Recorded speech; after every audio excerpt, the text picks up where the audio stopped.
जय गुरुदेव। युग गीता से पूर्ण तृप्त ज्ञानी की परिणति।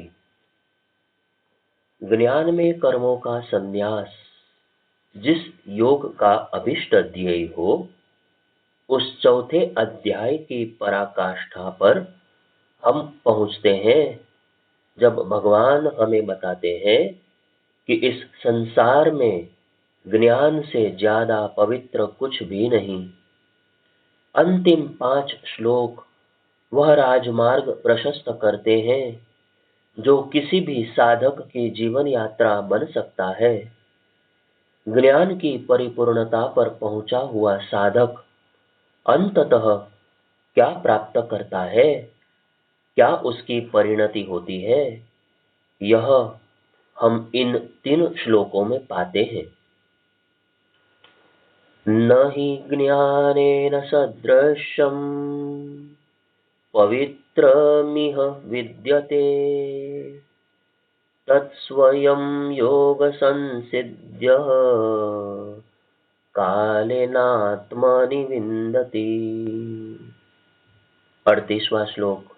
अर्थात इस संसार में ज्ञान के समान पवित्र निसंदेह कुछ भी नहीं है।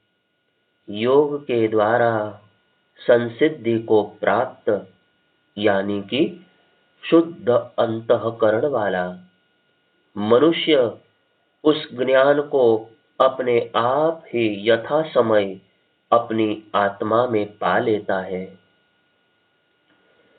श्रद्धावान लभते ज्ञानम तत्परः संयतेन्द्रियः ज्ञानम लब्ध्वा परां शांतिं चिरेणाधिगच्छति।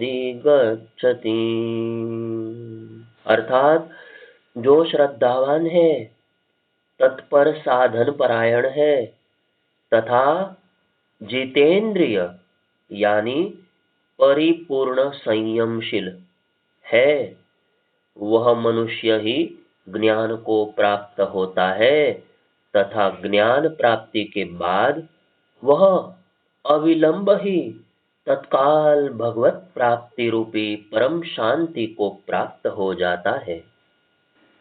अज्ञश्चाश्रद्धानश्च संशयात्मा विनश्यति नायं लोकोऽस्ति न परो न सुखं संशयात्मनः।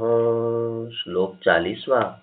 अर्थात श्रद्धाहीन अज्ञानी यानी कि विवेक रहित तथा संशय युक्त मनुष्य परमार्थ पथ से भ्रष्ट हो जाता है, उसका नाश हो जाता है।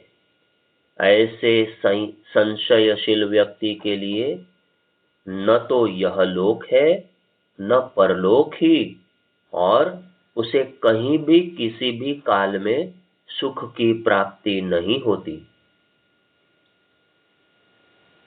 ज्ञान की परिणति, अंतः की शुद्धता। भगवान बड़ा स्पष्ट कह रहे हैं कि इस संसार में सर्वाधिक पवित्र यदि कुछ है तो वह ज्ञान ही है। यह ज्ञान अंतःकरण को शुद्ध कर देता है।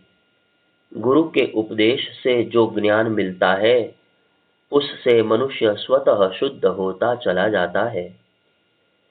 कालेनात्मनि शब्द का अर्थ है अपने आप समय आने पर।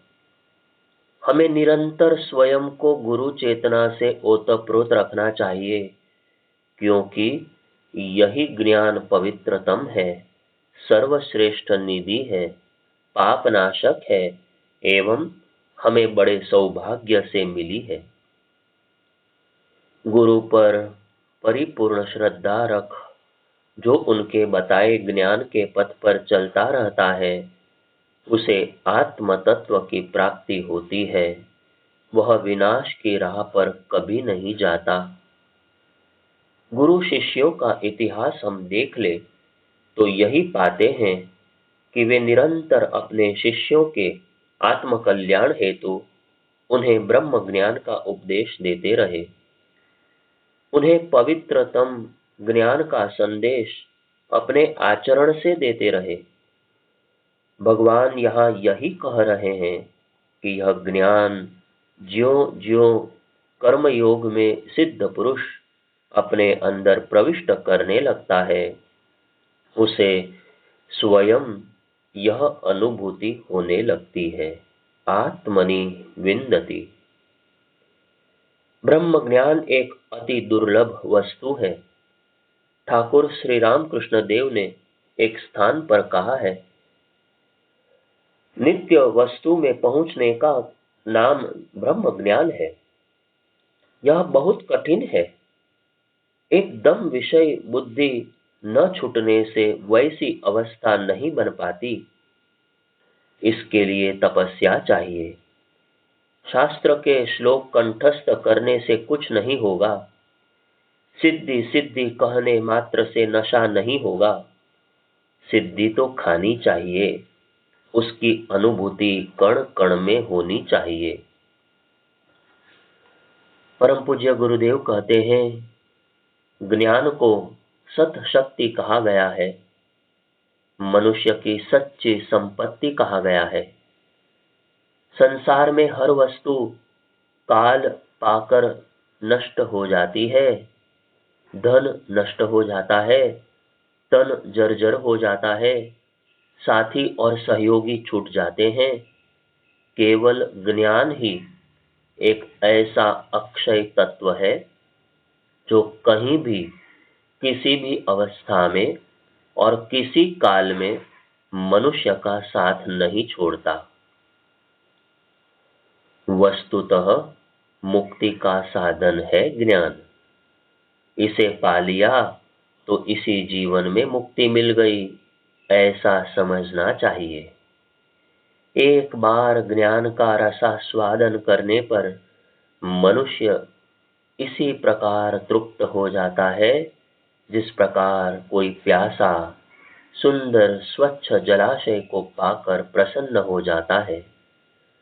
मनुष्य का जीवन पाकर भी जिसने ज्ञान की कुछ बूंदें भी इकट्ठी न की हों, उसने तो मानो इस रत्न को मिट्टी के मूल खो दिया। स्वयं को देह मत मानो और गहरे जाओ। ज्ञान पवित्रम है, आनंद का कारण है एवं मुक्ति का आधार है। अज्ञान अथवा अविद्या को तो घोर अशांति का कारण माना गया है। जब संसार की साधारण बातों में अज्ञान हमें घोर दुख देता है, तब जीवन आत्मा और परमात्मा के विषय में संव्याप्त अज्ञान कितना भयंकर हो सकता है, इसकी तो मात्र कल्पना भर ही की जा सकती है। परम पूज्य गुरुदेव कहते हैं कि सबसे बड़ा अज्ञान है अपने को देह मात्र मानकर चलना। ऐसे व्यक्ति अपनी इंद्रियों को विषयों में तृप्त करने में लगे रहकर अपनी आत्मा का नाश किया करते हैं।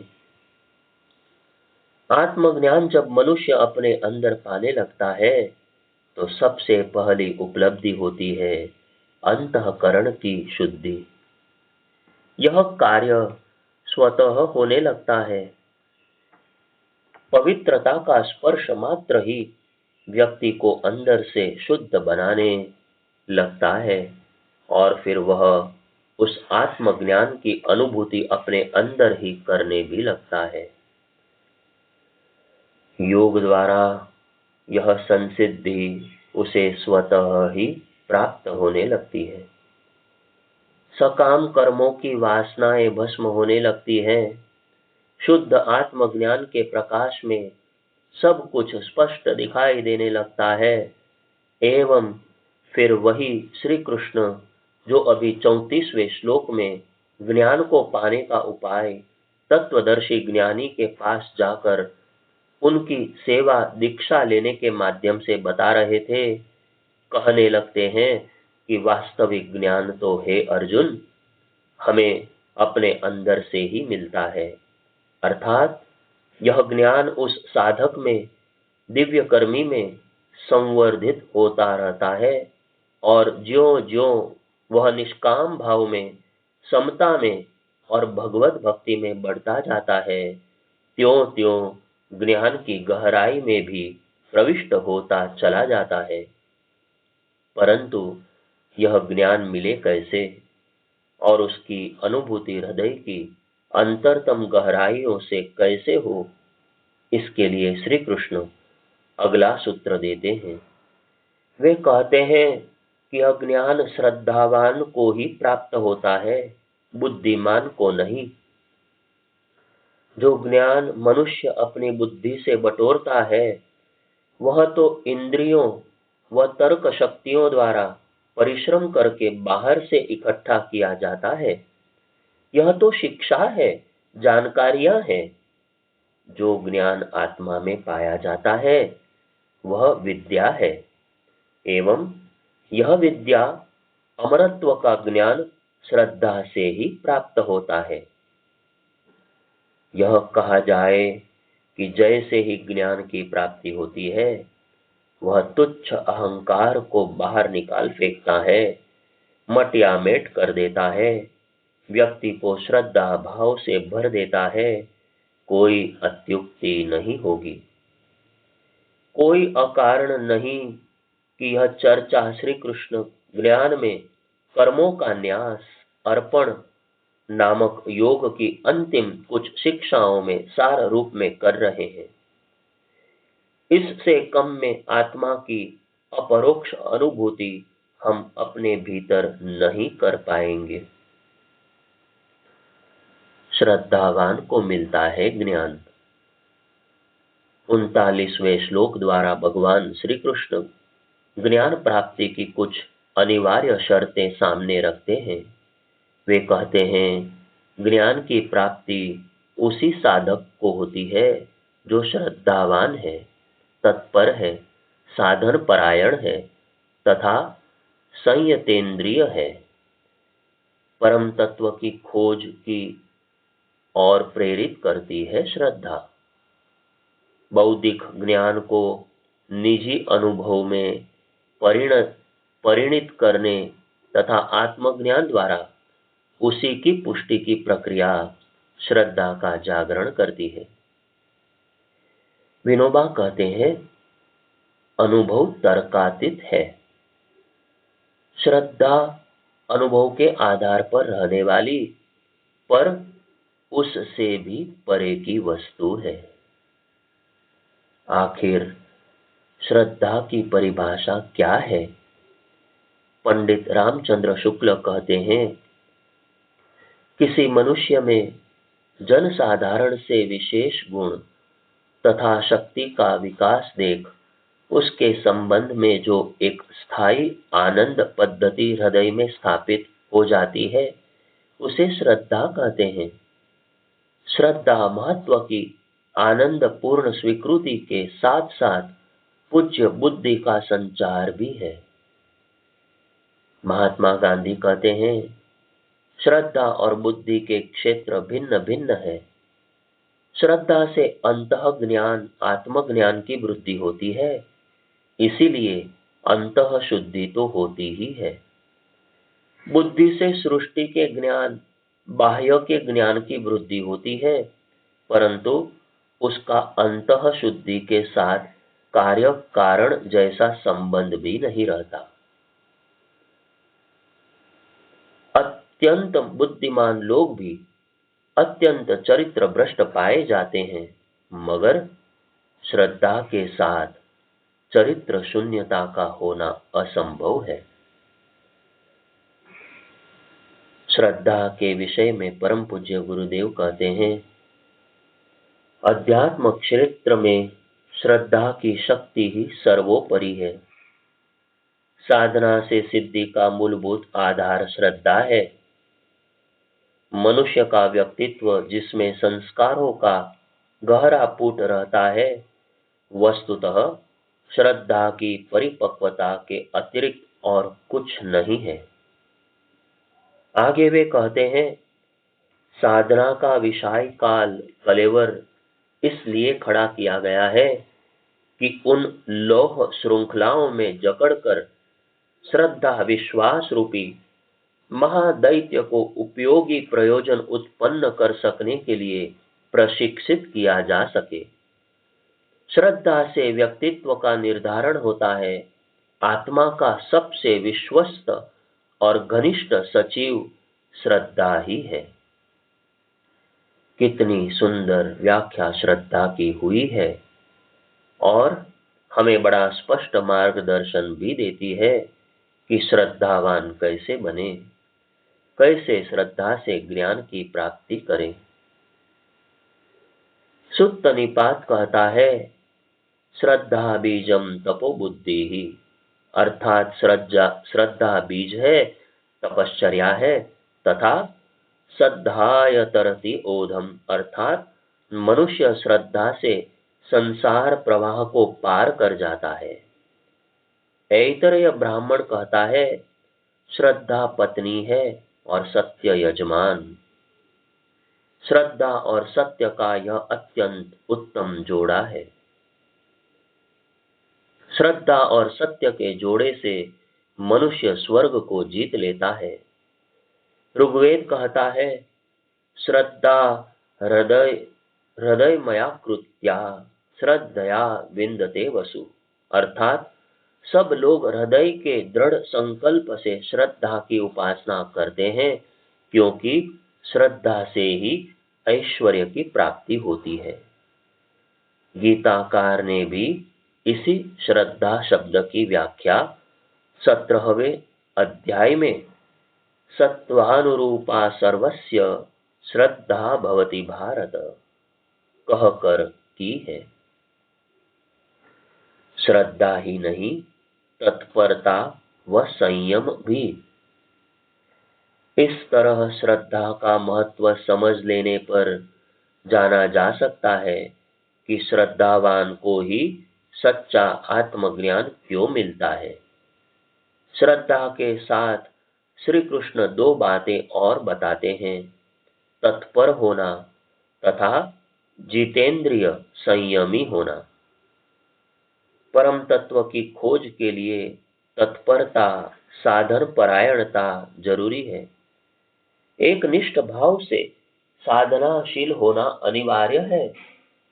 हो सकता है श्रद्धा एवं भक्तिभाव से ध्यान साधना के क्षेत्र में अधिकतम आंतरिक जागरूकता मिल भी जाए, पर यदि इंद्रियां भली भांति नियंत्रित नहीं है तो न केवल एकाग्रता छिन्न भिन्न हो जाती है, हम उस शांति को प्राप्त नहीं कर पाते जो आत्मज्ञान की सर्वोच्च उपलब्धि है।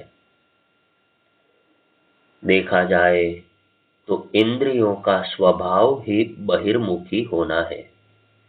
वे बार बार विषयों की ओर हमारा ध्यान खींचती हैं।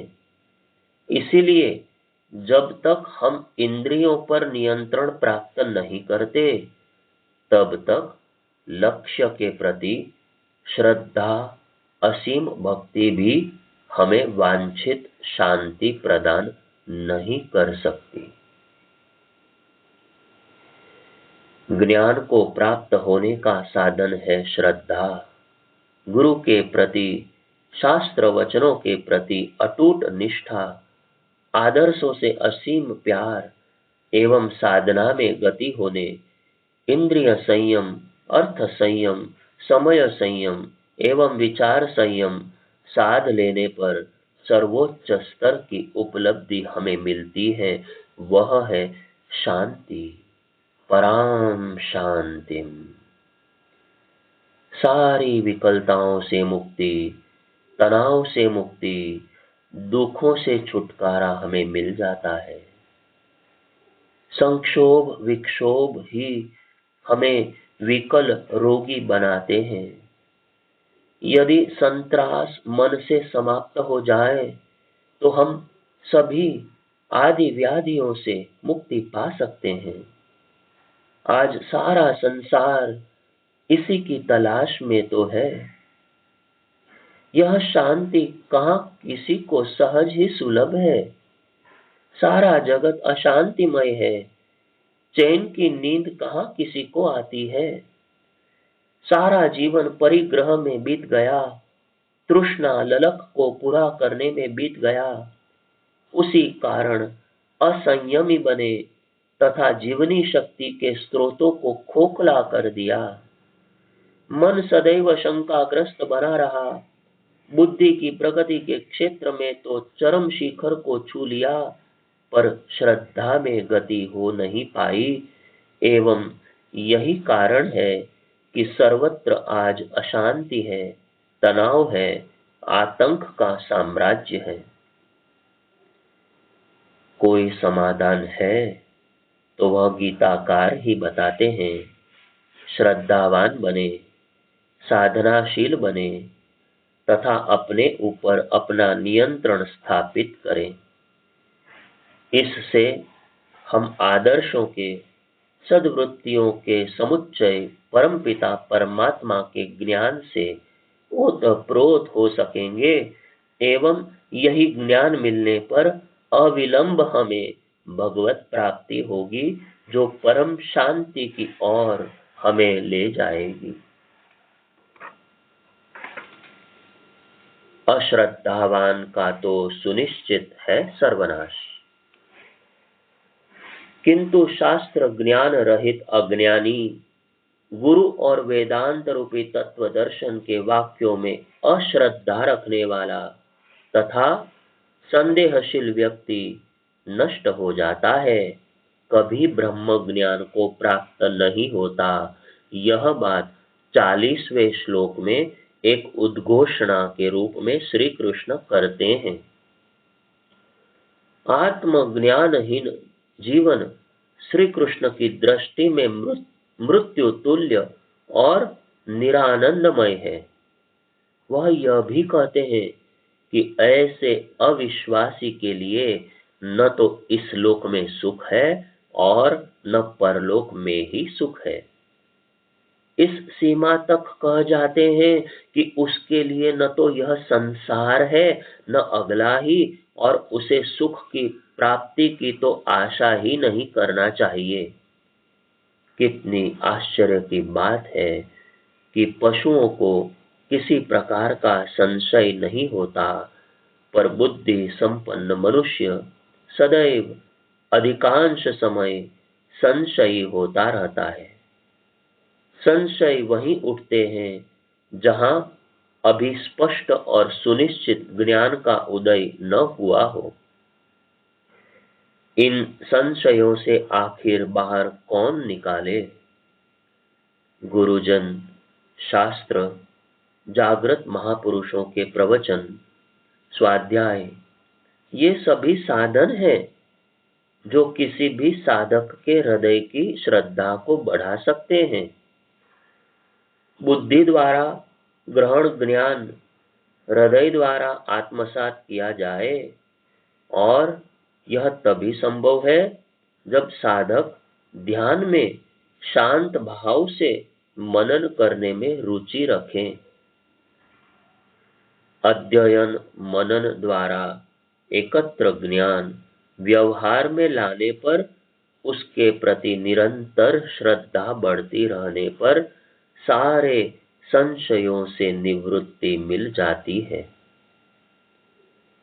जो बिना प्रश्न चिन्ह लगाए गुरु के ज्ञान को ग्रहण करता चलता है, यह मानता है कि उनके पास दिव्य दृष्टि है, तो उसका प्रगति का पथ प्रशस्त होता चलता है।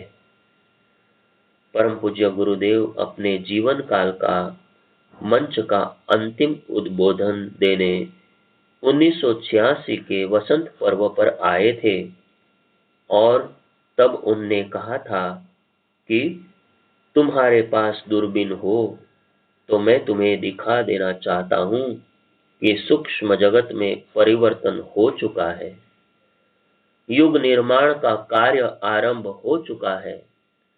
तुम चाहो तो श्रेय ले लो।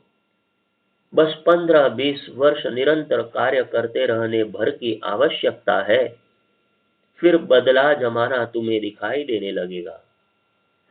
यदि हमें गुरु के वचनों पर दृढ़ विश्वास है, हमारी श्रद्धा है, किसी भी प्रकार का संशय नहीं है, तो हम उनकी शक्ति को अपने अंदर धारण कर वास्तव में अगले दिनों परिवर्तन का निमित्त कारण बनेंगे।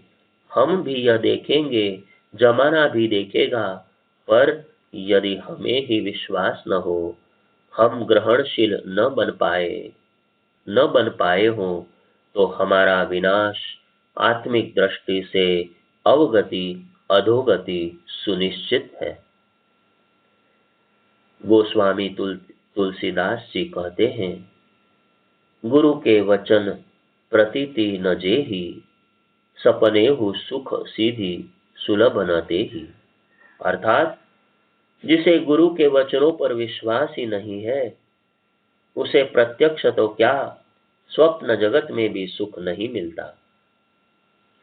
वह अकारण दुख पाता, निरंतर कष्ट भोगता रहता है। कितने तो उदाहरण नमूने हैं हमारे समक्ष, जिनको गुरु के वचनों पर विश्वास न रहा, वे गुरुद्रोही बने एवं अंततः कष्ट को प्राप्त हुए। कई ऐसे हैं जो स्वार्थ सिद्धि के लिए गुरु की बैसाखी लिए खड़े हैं, पर स्वयं अपने अंदर जाके तो पाते हैं कि उन्हें स्वयं गुरु के वचनों पर विश्वास नहीं है।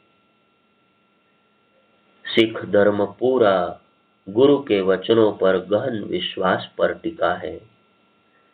यदि आज का युग धर्म निभना है, तो वह युग पुरुष हमारे गुरु के वचनों पर विश्वास, गहरी श्रद्धा टिकने पर ही संभव हो सकेगा। अखंड ज्योति मई 1970 में पूज्यवर ने लिखा, सद्भावनाओं का चक्रवर्ती सार्वभौम साम्राज्य जिस युगावतारी निष्कलंक भगवान द्वारा होने वाला है, वह और कोई नहीं, विशुद्ध रूप में अपना युग निर्माण आंदोलन ही है। इसके बाद भी संशयात्मा है तो विनाश सुनिश्चित है। आगे की चर्चा कल करेंगे। जय गुरुदेव।